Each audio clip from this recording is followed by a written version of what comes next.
counsel, Stephen Kalonzo Musyoka, particularly on the issue of violation of the basic rules of natural justice. And he has said one of those basic principles of natural justice is that no one should be condemned unheard. Yesterday was a sad day for this country because His Excellency Rigathi Gachagua, who had submitted himself to the jurisdiction of both houses of parliament and never missed a sitting, never was late, both in the National Assembly and in the Senate. And even when he was given the opportunity to sit as his charges were being read to him, he chose to face his accusers on his feet rather than on his knees. And he stood throughout the reading of the 11 charges. The last 2 weeks must have been very stressful for him. And as a human being, there's only so much stress you can take.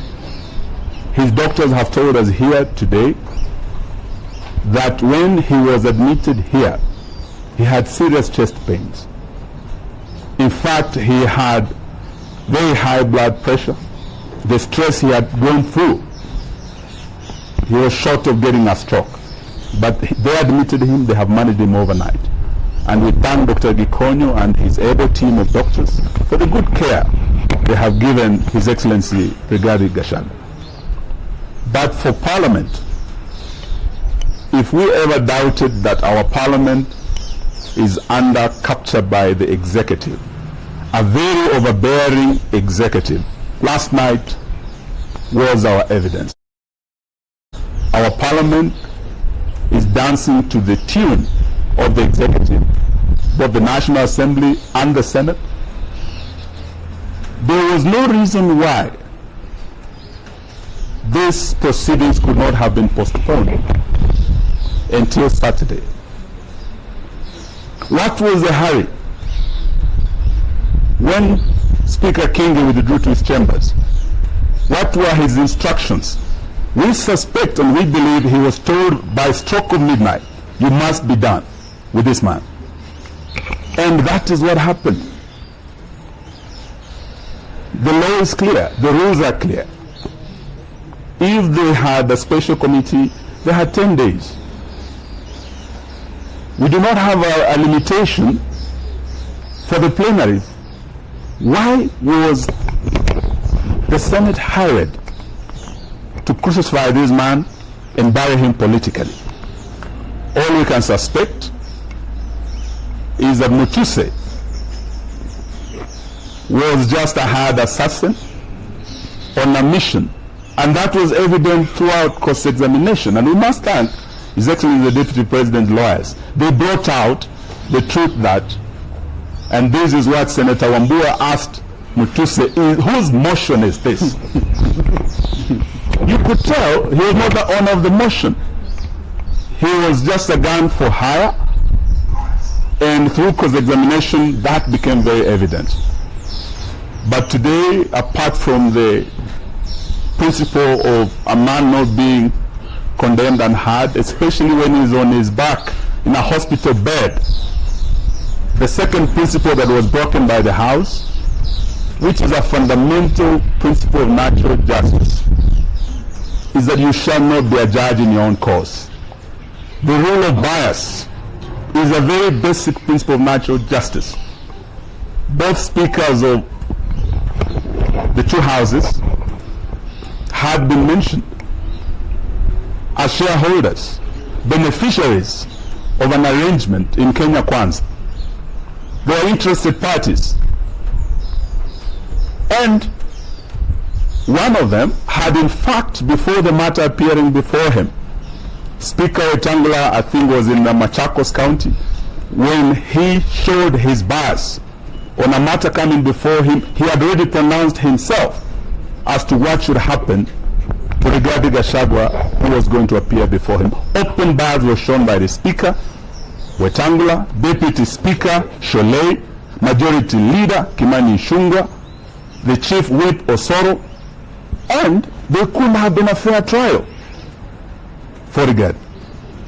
So today we want to say this, that as a country we miss an opportunity to showcase that we have one of the best constitutions, not in Africa, in the world, the most progressive. Last night it was being tested. As a country under the rule of law, we should have respected and observed the two principles, fundamental principles of natural justice, and we let our country down. However, all is not over. As His Excellency has said, our last line of defense is the judiciary. We pray and we hope, as His Excellency's team appears before court, they will do justice. And this is what the Senate should have done. They were not politicians last night. They were jurors. They were judges. They should have been fair. They should have allowed time for Gachagua to defend himself. But this will be a basic ground upon which I believe the decision of the House can be invalidated and justice shall be done. This, we want to say thank you to our senators. Our leader in the Senate, Senator Wamalwa of Kitui, I think captured everything Azimio stands for. Our leader in the National Assembly, Honorable Robert Mbui, spoke for all of us as Azimio. But their counterparts in ODM spoke a different language. So today, even as we go forward, we can no longer pretend that we are like-minded. On impeachment, we did say this was not a priority for Kenya. Kenyans have more serious issues. Kenyans cannot take their kids to school because of the failed new funding model in our universities. Patients are dying because when you go to hospitals now, dialysis, you are being turned away. When you have no money, you are a poor person, you are condemned to death by William Ruto and his failed policy, Adani Shah. These are issues that even as we speak as Azimio, we have differed, not just on this impeachment, not just on joining the broad-based government.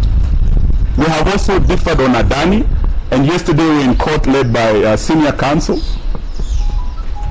Kenyans will on 22nd of October see who is really fighting for them, because we'll be back in court to continue the fight against corruption. In open court. In open court, we will be there on 22nd. We welcome all Kenyans to come. But the matter as it rests today rests with the judiciary. It's the last line of defense. It's our only arm of government that has not been captured. And we pray to God, because between this nation and disaster is the judiciary. That is our shield and defender.